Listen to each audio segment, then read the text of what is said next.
Não é tão fácil sobreviver nessa selva de pedra, aonde vivem cunhadas o ódio, a revolta e a guerra.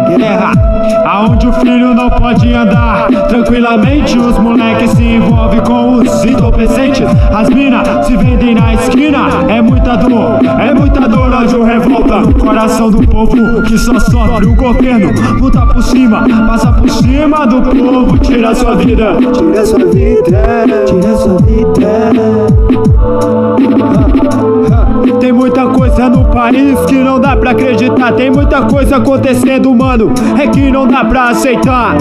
É que não dá pra aceitar. Se o crime é ruim, vamos censurar. Mas se o cigarro mata, por que vão liberar? Truta, muita coisa acontecendo é que não dá pra acreditar. Censuram o crime, censuram a droga, mas liberam o cigarro, a bebida alcoólica. Tem muita treta, né? Os médicos dizem que não pode usar, faz mal pra saúde, mas são os primeiros a estarem dando um trago, queimando um cigarro, fazendo a vontade do diabo, destruindo o próprio corpo com uma droga lícita ou ilícita. Se vendem na esquina por nada, se entregam, eu vejo tudo acontecendo. É truta, relata os fatos da vida e não as mentiras. Não quero ver a sua mina empinar o rabo pra cima. Não canto pra filha da rebolar, mas a sua verdade, a real, que é pra você se ligar. Pra você se ligar. É pra você se ligar.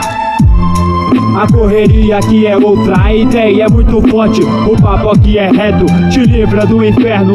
Escuta se quiser, dê valor, dê valor, dê valor, por amor da sua vida. Escute as palavras de um ano que não é mais suicida. Saí da vida do crime, enxerguei o meu caminho. Saí da vida errada, dos planos da sociedade que era me matar. Engatilhado com uma Glock, o sistema me queria uma arma no mundo, pronto pra matar, como se fosse uma máquina mortífera, pronto pra matar. Alucinado, alienado com pecado, jogado pelo mundo, um assassino abandonado. No crime eu seguia, achava que era bom, achava que era melhor que os outros. Então a sensação de grandeza com um ferro na mão é como se fosse uma bomba de um megaton, pronta pra explodir, pra destroçar. Um C4 que detona um lugar e não deixa cinzas pra contar sua história. Como é que vai ficar?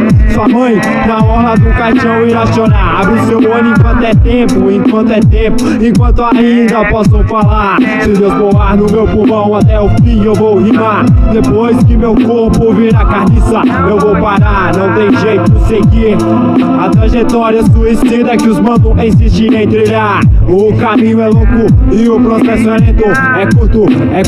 Curto veneno. Curto veneno.